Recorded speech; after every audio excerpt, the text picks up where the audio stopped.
Hello, everybody. Welcome to Module 10, Monster Paper Walkthrough for the Metals module. I'm going to do question 9 and question 10 together because they are both really, really quick questions. So the following are the symbols and formulae for some elements and compounds. Answer the following questions using only the elements or compounds on the list, and each element or compound, they may be used once, more than once, or not at all. State which element or compound is used to kill bacteria in drinking water. Well, that, of course, is chlorine. Now, remember here, when you're answering these kind of questions, if they've given you those formulas up here, then the best thing to do is to just copy the formulas down. If they have given the names there, you just copy the names down, because that way you're avoiding the opportunity of making a silly error and losing some mark. Okay, what's used as a food preservative? Well, that would be sulfur dioxide. Actually, the uses of sulfur has been removed from the 2023 to 2025 syllabus. And so as a result, I'm not sure that this question would come up in this syllabus. However, it is worth knowing that sulfur dioxide can be used as a food preservative. As an electrical conductor in cables, well, copper is a really good conductor. It's one of the best. So that would be copper. As an inert atmosphere in lamps, well, the word inert tells us it must be a noble gas. So we're going to go argon. To neutralize excess acidity in soil, well, that has to be something that is an alkali. Well, we know all alkalis contain OH minus. As the only thing that's got OH minus, it is calcium hydroxide.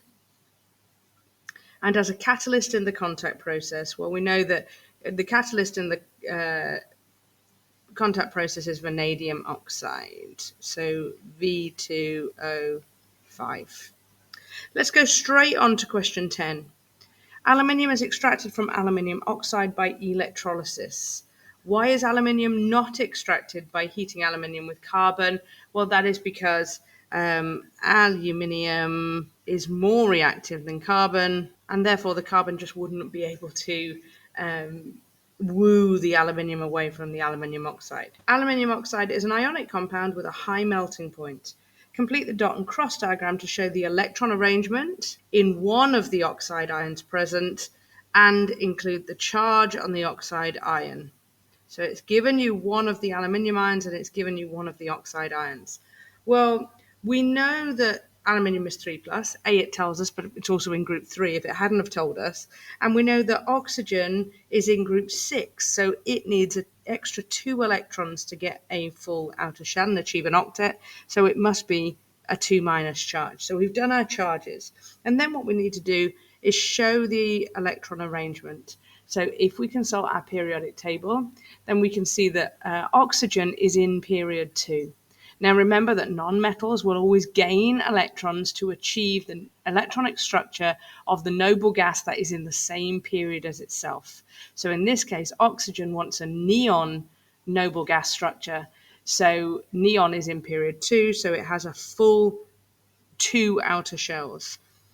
Because it's in group 6, it has 1, 2, 3, 4, 5, 6 of its own, and it has got 1, 2 from aluminium. Notice how we've chosen dots to show the oxide's own electrons, because Cambridge chose to use dots for the oxide, and they chose to use crosses for aluminium. So we're showing that we know these 2 electrons came from the aluminium. So now we've got our 2 marks there. The melting point of aluminium oxide is above 2000 degrees C.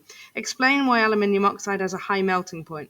Well, this would be the same answer regardless of what ionic compound they had given us. And it's 2 marks. So we're going to say that in this case it's aluminium oxide.